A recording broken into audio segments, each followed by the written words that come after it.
Jeep hasn't built a good old-fashioned pickup truck in decades, but for off-road enthusiasts craving that niche variety of rig, a small company called American Expedition Vehicles offers this, the Brute Double Cab.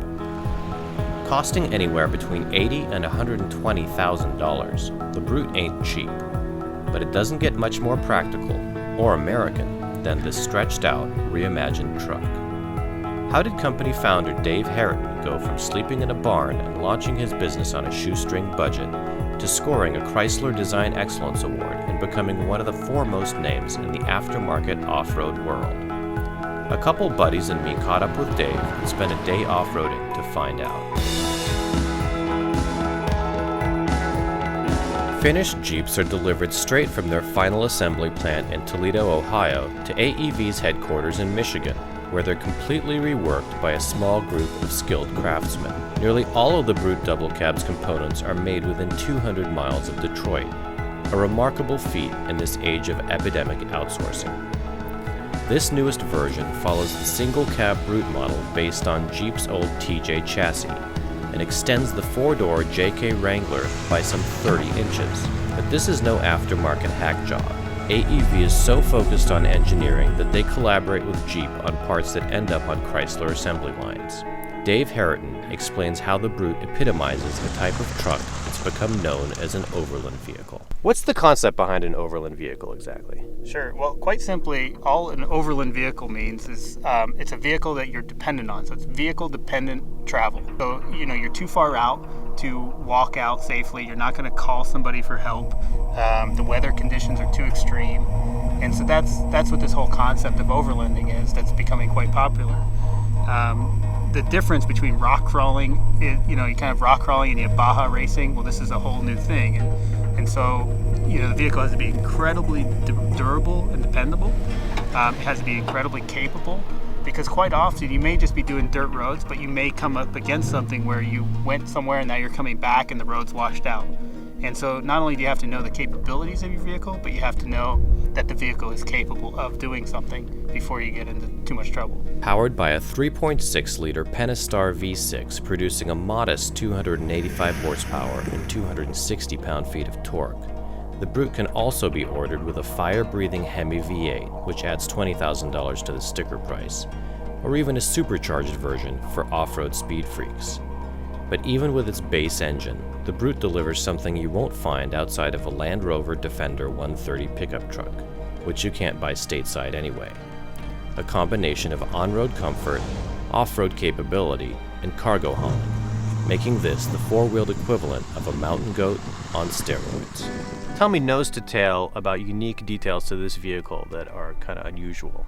Starting at the front, we have our heavy-duty front bumper. It's all stamped steel, which is really unique in our industry. We're the only people that do it. And that affords us a very strong bumper, but also keeps it lightweight. The heavier you get these vehicles, the more durable they have to become by their very nature. So we try and keep everything light, but very strong. So the bumper has integrated fog lights. It's completely compatible with the airbag system. And it meets all the factory corrosion requirements. It's designed to protect the radiator at all costs. So, there's certain things that people don't really understand. They might think it's a pretty bumper, but really everything there is for a reason. Everything there is for function and it's for durability for wherever you're at in the world. The wheels they're a beadlock wheel. What that allows you to do is run extremely low tire pressures, as low as 2 psi. In overlanding, you may adjust the tire pressure, up to 6-7 times a day, depending on different terrain. 12 psi for gravel, 10 psi for rocks, 2 psi for snow, back up to 20 for a short paved road or good gravel road section. So those wheels, they clamp the tire to the wheel, and they just allow you to not worry so much about blowing a bead off in the middle of nowhere. The surprising thing about the Brute isn't just how comfortable it is while crawling over some seriously severe terrain, but how such a long vehicle with a relatively low center of gravity is capable of clearing extreme approach and departure angles without scraping. I was expecting more creaks and groans from having this big long body twisting. Tell me a little bit about the chassis structure. What kind of bracing is going on to keep this from being too flexible or not flexible enough. When we lengthen the chassis, we don't only lengthen it, we actually reinforce it considerably. So there are some huge gussets that are, 4.5 feet long that keep the chassis from twisting and bending too much, or what we call beaming. That's always an issue. The longer the wheelbase, the more that's an issue. But the other reason you don't hear a lot of creaks and groans is just because the way the suspension is designed, using stock rubber bushings, and also the body and bed both being mounted on rubber bushings also, it kind of isolates a lot of that potential creaking and grinding. Tell me about the suspension setup on this truck. Is the goal to feel everything, or is it to be isolated and comfortable? Yeah, well, again, it's all about driver fatigue. So whether it's on the highway or off-road, we're trying to make it so you have, adequate feel, so it's a fun vehicle to drive, corners properly, slight bit of understeer, an emergency situation. But then off-road, we're trying to make it so there's lots of wheel travel, and it has a disconnecting electric sway bar because it's a Rubicon. So you can get an amazing amount of wheel travel off-road and still get adequate performance on-road. The suspension is unique because we have the same guys who design the factory suspension helping us design our suspension. And we've really improved both in handling, load carrying capability, and safety. And those are kind of the important things for Overland. With our original Brute, we went with an all steel bed. That's our specialty, is steel stamping. With this Brute, it was imperative to cut the weight.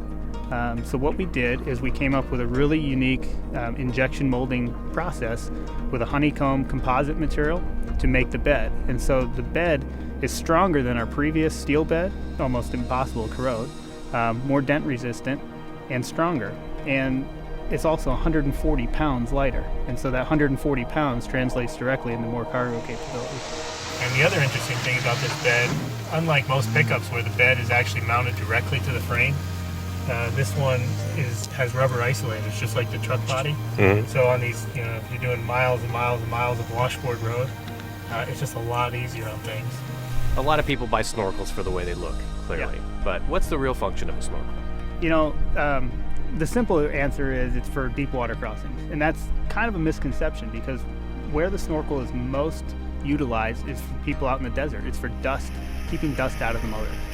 We actually sell a cyclonic pre-filter that goes on top that'll filter out almost all the dirt before it ever hits the filter.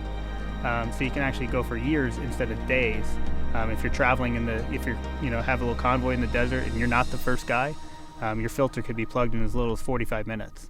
So it's really important to have that dust filtration. And of course works in the water, keeps the water from ingesting the motor and hydrolocking. After a day of traversing trails and rock-strewn mountain paths, the Brute double cab proved its mettle with composure and effortless capability.